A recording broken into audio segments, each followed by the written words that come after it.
Good morning students, welcome to this online lecture of FYJC Secretarial Practice।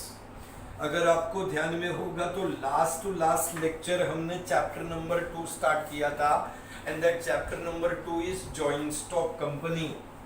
Now this joint stock company starts on page number 16। Page number 16 पे start होता है, जिसमें सबसे पहले मैंने आपको इंट्रोडक्शन बताया। उस इंट्रोडक्शन में इंडस्ट्रियल रिवॉल्यूशन से पहले और इंडस्ट्रियल रिवॉल्यूशन के बाद क्या सिचुएशन है उसके ऊपर हमने चर्चा करी। फिर उसके बाद में evolution of business organisation syllabus से तो हटा दिया गया है, लेकिन फिर भी मैंने आपको बताया था कि भाई थोड़ा बहुत बिजनेस ऑर्गेनाइजेशन में सोल ट्रेडिंग या सोल प्रोप्राइटरशिप के बारे में, पार्टनरशिप के बारे में, जॉइंट हिंदू फैमिली बिजनेस के बारे में, cooperative society and joint stock company. Last lecture में we had started with meaning of joint stock company, तो थोड़ा सा एक क्विक रिव्यू ले लेंगे क्योंकि वो बीच में कट ऑफ हो गया था। तो मैं आप लोगों को पहले क्विक रिव्यू देता हूं, फिर उसके आगे हम कंटिन्यू करेंगे कि लास्ट लेक्चर में हमने meaning of joint stock company में क्या डिस्कस किया। ठीक है, सबसे पहले मैंने आपको बताया था कि जॉइंट स्टॉक कंपनी क्या है। सर, जॉइंट स्टॉक कंपनी एक लार्ज बिजनेस ऑर्गेनाइजेशन है। लार्ज बिजनेस ऑर्गेनाइजेशन, बहुत बड़े पैमाने पर काम करती है कंपनी, और इस कंपनी को किसी भी काम के लिए शुरू किया जा सकता है, यानी कि इस कंपनी को हम स्टार्ट कर सकते हैं मैन्युफैक्चरिंग के लिए, यानी कि प्रोडक्शन के लिए। कंपनी को हम स्टार्ट कर सकते हैं डिस्ट्रीब्यूशन के लिए। मैंने एग्जांपल दिया था, डीमार्ट है, स्टार बाजार है। All these are examples of those companies जो डिस्ट्रीब्यूशन का काम करती है। और फिर उसके बाद नंबर 3 मैंने आपसे कहा था कि सर्विसेज के लिए भी आप स्टार्ट कर सकते हैं जॉइंट स्टॉक कंपनी। बैंक्स है, इंश्योरेंस कंपनीज है, ये सब सर्विसेज देती है।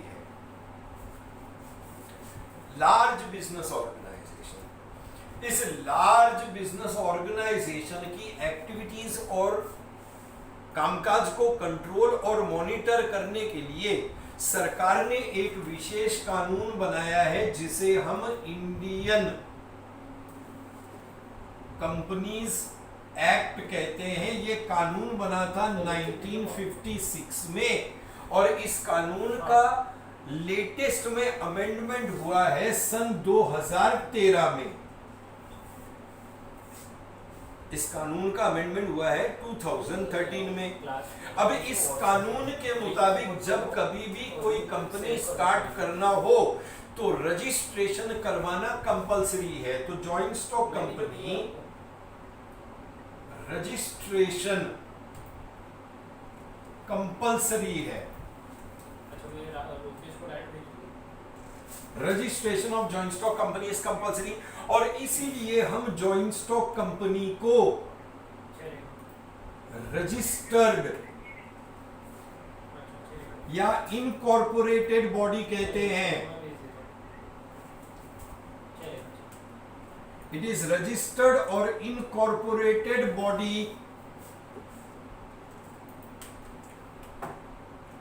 रजिस्ट्रेशन जब मैं करवाता हूं, मैंने आपको लास्ट लेक्चर में बताया था कि जब मैं मेरी कंपनी का रजिस्ट्रेशन करवाता हूं तो मेरी कंपनी का जन्म होता है एक व्यक्ति के रूप में, और कंपनी बन जाती है आर्टिफिशियल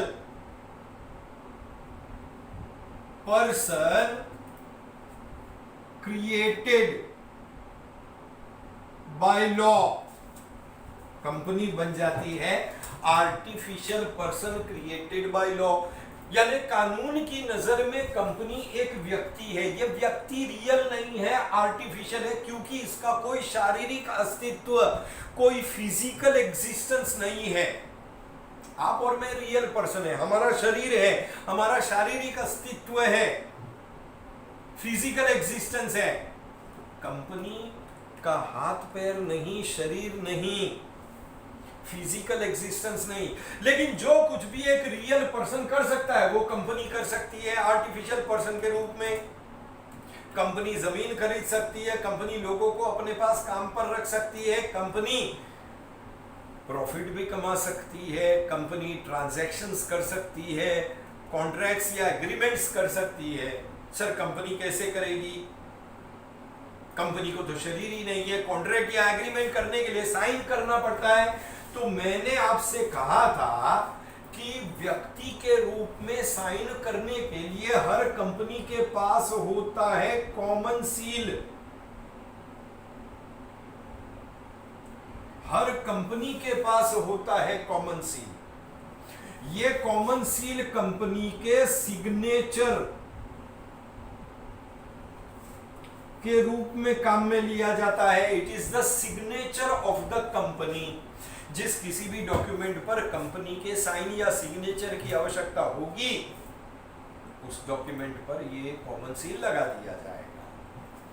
सो बेसिकली लार्ज बिजनेस ऑर्गेनाइजेशन है जिसका रजिस्ट्रेशन करवाया जाता है इंडियन कंपनीज एक्ट के मुताबिक।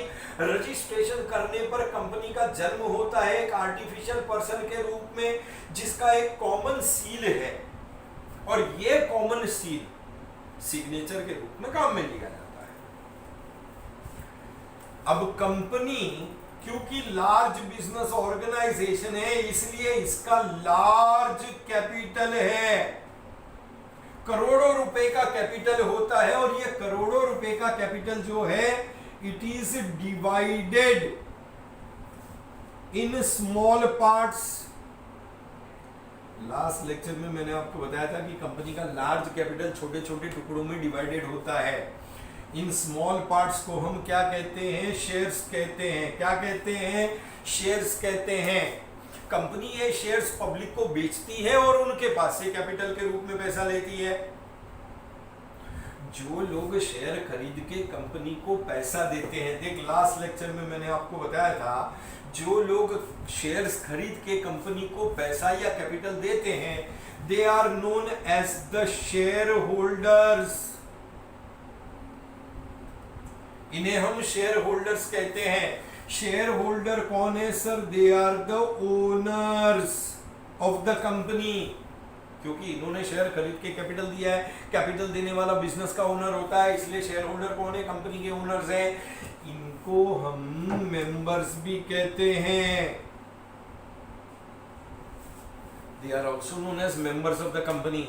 इन्हें हम मेंबर्स ऑफ द कंपनी क्यों कहते हैं? इन्हें हम मेंबर्स ऑफ द कंपनी इसलिए कहते हैं क्योंकि इनका नाम कंपनी के मेंबर्स रजिस्टर में लिखा जाता है। जो भी कंपनी में शेयर खरीदेगा उसका नाम कंपनी के मेंबर्स रजिस्टर में लिखा जाएगा and that person will become the member of the company. तो शेयर होल्डर्स और members are the owners of the company. अब joint stock company, large business organisation, large capital के साथ साथ में देयर इज लार्ज मेंबरशिप।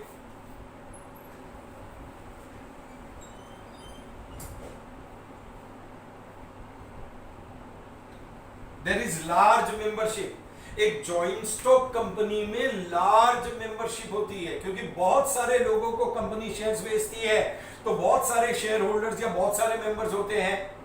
अब यदि joint stock company अगर आप स्टार्ट करते हैं तो नॉर्मली जॉइंट स्टॉक कंपनियां तो ऐसे तो बहुत प्रकार की है, लेकिन सामान्य तौर पर इसे दो प्रकार की माना जाता है कि भी कंपनी प्राइवेट भी हो सकती है और कंपनी पब्लिक कंपनी भी हो सकती है।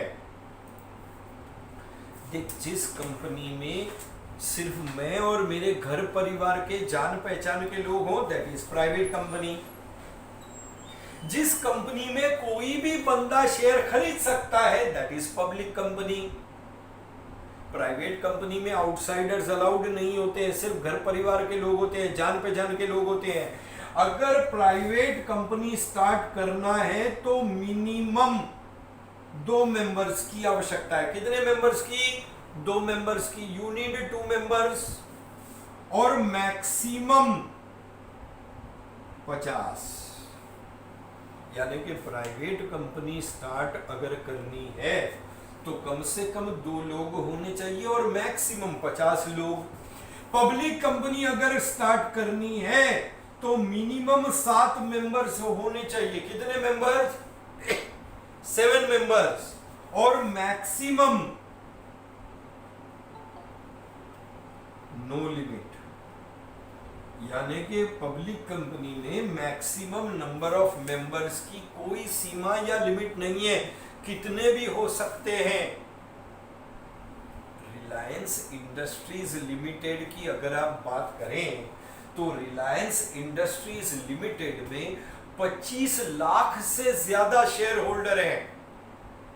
कोई लिमिट नहीं है, आप कितने भी मेंबर्स हो सकते हैं। अब देखो, ये जो मेंबर्स या शेयर होल्डर्स हैं ये देश के अलग अलग हिस्सों में रहते हैं। अब क्या है कि डेली बेसिस पर कंपनी सामान्य तौर पर क्या होता है, कोई भी बिजनेस को कौन संभालता है? सर, बिजनेस को उसका मालिक या ओनर संभालता है। लेकिन जॉइंट स्टॉक कंपनी में there is separation of ownership and management. देख, हजारों की संख्या में शेयर होल्डर होते हैं। शेयर होल्डर के पास कंपनी की ओनरशिप है। ये शेयर होल्डर देश के अलग अलग हिस्सों में रहते हैं। इनके लिए पॉसिबल नहीं है कि ये डेली बेसिस पे कंपनी को चलाएं। इसलिए शेयर होल्डर के पास ओनरशिप तो है मगर वो कंपनी को मैनेज नहीं करता है। मैनेज करने के लिए वो लोग अपॉइंट करते हैं बोर्ड ऑफ डायरेक्टर्स को। They appoint the board of directors. So ownership किसके पास है? सर, ओनरशिप जो है ये शेयर होल्डर के पास है। It is in the hands of share holders. Share holder company का मालिक है मगर वो कंपनी को मैनेज नहीं करता है। कंपनी को मैनेज करने के लिए वे लोग अपॉइंट करते हैं डायरेक्टर्स। और डायरेक्टर्स के ग्रुप को हम क्या कहते हैं? सर, डायरेक्टर्स के ग्रुप को हम कहते हैं board of directors.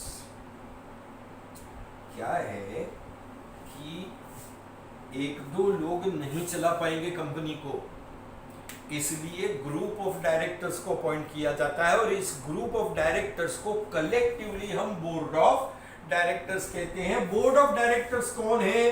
Sir, share holder के चुने हुए प्रतिनिधि हैं, इलेक्टेड रिप्रेजेंटेटिव्स।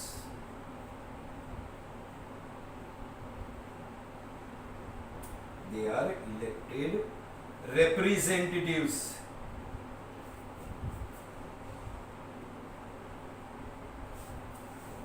शेयर होल्डर ने इनको चुना है और चुन करके अपॉइंट किया है। क्यों अपॉइंट किया है? इनको अपॉइंट किया है कंपनी को मैनेज करने के लिए। देख, भारत एक प्रजातंत्र है, देश है। प्रजातंत्र मतलब यहां पर प्रजा का राज चलता है, डेमोक्रेसी। इस देश में मेरा राज चलता है लेकिन मेरे पास टाइम नहीं है, तो मैंने पार्लियामेंट में चुन करके अपने एमपी को भेजा है और वो मेरे बिहाफ में पार्लियामेंट में देश को चलाने का काम करता है। उसी तरीके से शेयर होल्डर बड़ी संख्या में है, देश के अलग अलग हिस्सों में रहते हैं। उनके लिए डे टू डे बेसिस पे कंपनी को मैनेज कर पाना पॉसिबल नहीं है, तो ये शेयर होल्डर क्या करते हैं? डायरेक्टर्स को चुनते हैं। इस डायरेक्टर्स के ग्रुप को हम बोर्ड ऑफ डायरेक्टर्स कहते हैं। ये बोर्ड ऑफ डायरेक्टर्स चुने हुए प्रतिनिधि हैं और ये मैनेज करेंगे कंपनी को on behalf of the share holder. इसीलिए हम कहते हैं कि जॉइंट स्टॉक कंपनी में ओनरशिप अलग है और मैनेजमेंट अलग है। ओनरशिप किसके हाथ में है? शेयर होल्डर के हाथ में। मैनेजमेंट किसके हाथ में है? बोर्ड ऑफ डायरेक्टर्स के हाथ में। ठीक है, यहां तक बात समझ में आई। अब इसको क्लियर करता हूं और इससे आगे बढ़ता हूं। ध्यान रखना, आगे चल करके फीचर्स में यही सारे पॉइंट आएंगे। आपको ध्यान में रखना है कि जॉइंट स्टॉक कंपनी क्या है, रजिस्टर्ड या इनकॉर्पोरेटेड बॉडी है, आर्टिफिशियल पर्सन है, कंपनी के पास कॉमन सील, इसके अलावा separation of ownership and management, ये सारे पॉइंट्स इसके फीचर्स बनेंगे। बट अभी सारा कंप्लीट नहीं हुआ है, वी प्रोसीड फर्दर। इसको हटाता हूं।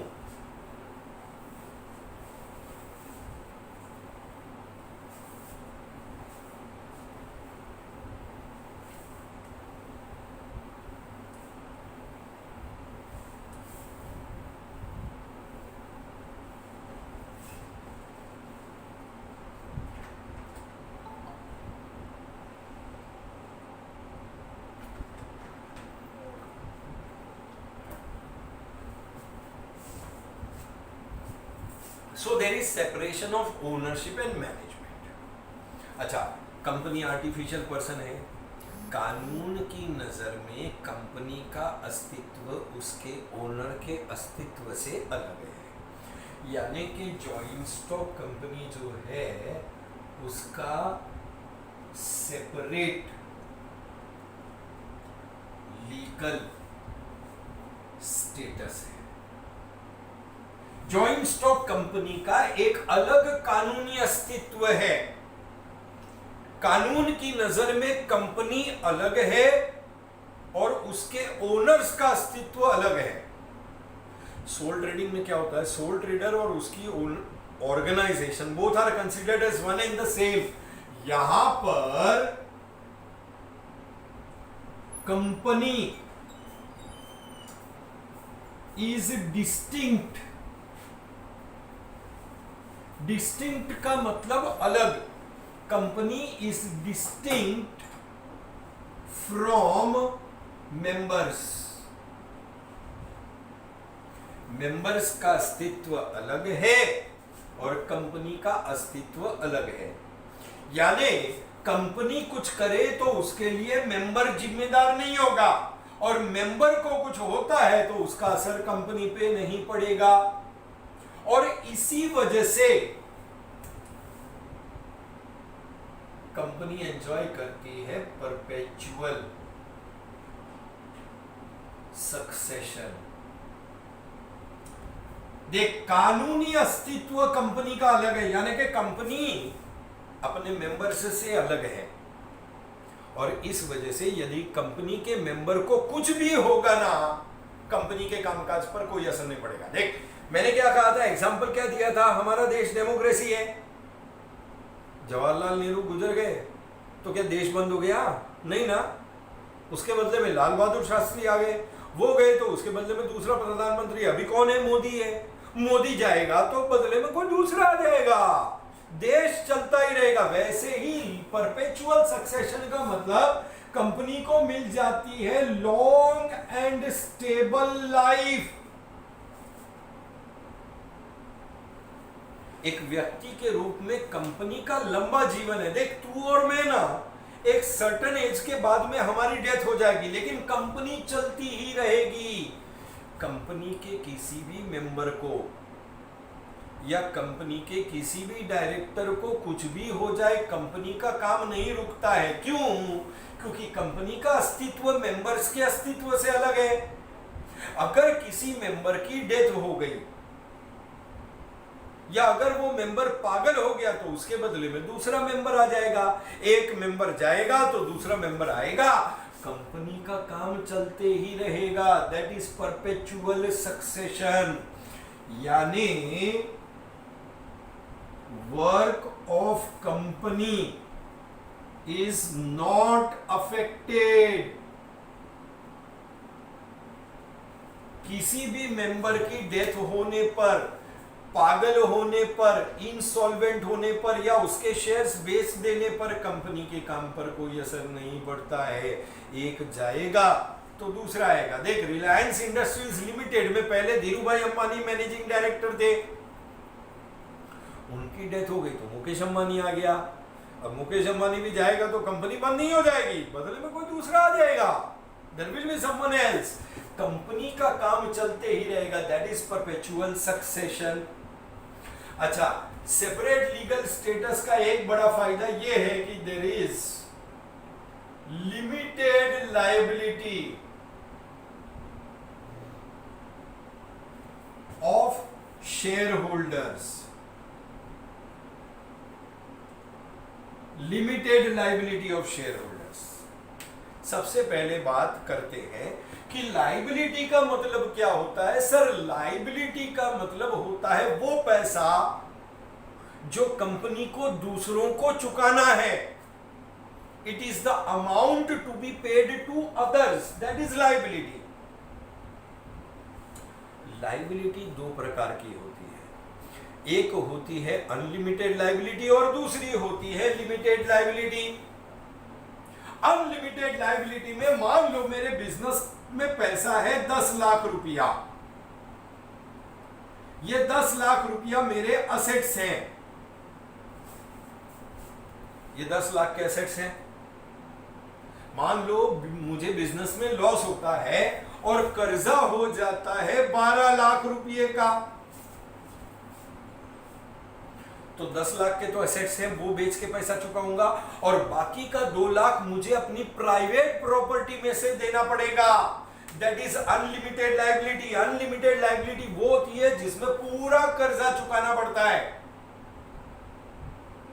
यानी अगर बिजनेस के असेट्स कम पड़ रहे हैं, बिजनेस के असेट्स कितने हैं 10 लाख के, कर्जा कितने का है 12 लाख का, तो ये 10 लाख तो असेट्स बेच के चुकाए जाएंगे, बाकी के जो 2 लाख कम पड़ रहे हैं ना, वो प्राइवेट प्रॉपर्टी में से देना पड़ेगा, लेकिन पूरा कर्जा चुकाना पड़ेगा। That is unlimited liability.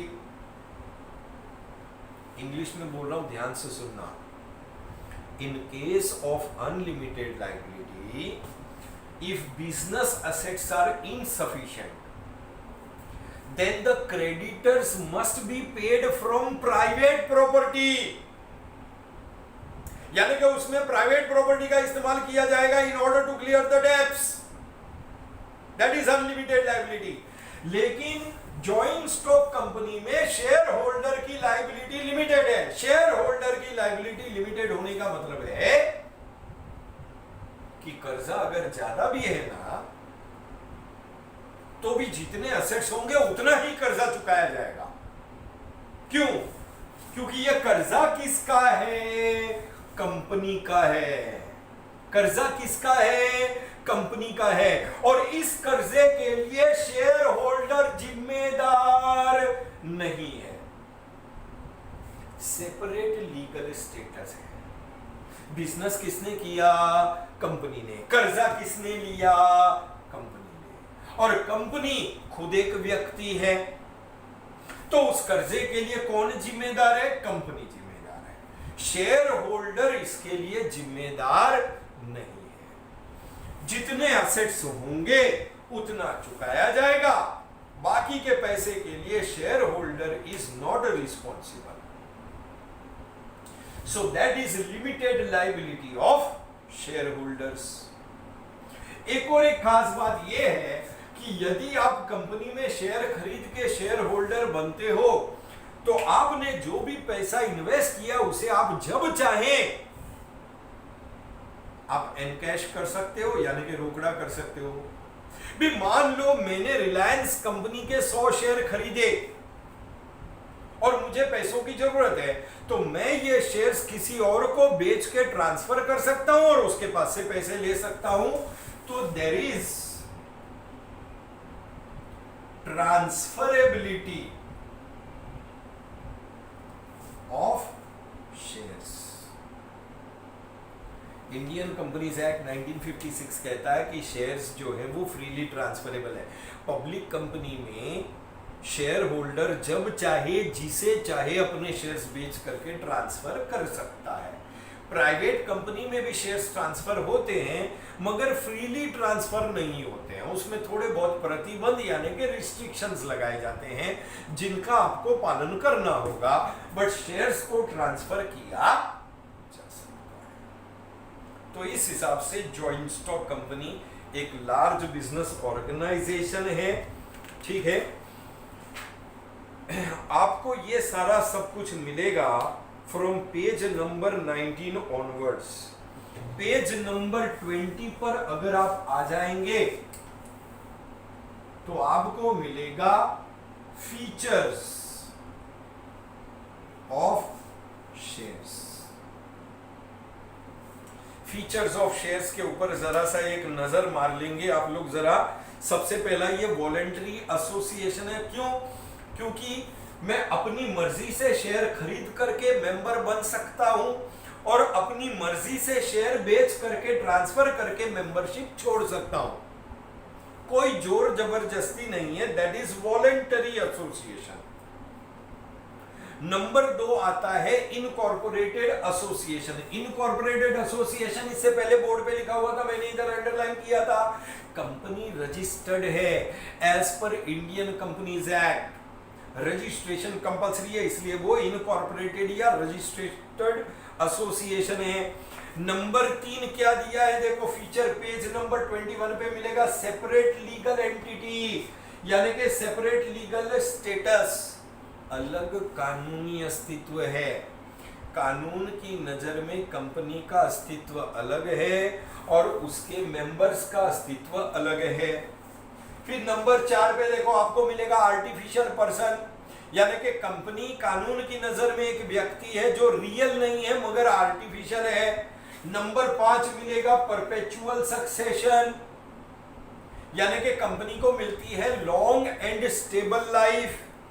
Number 6 देखो आपको मिलेगा कॉमन सील, जो कि मैंने आपसे कहा था कंपनी के सिग्नेचर के रूप में काम में लिया जाता है।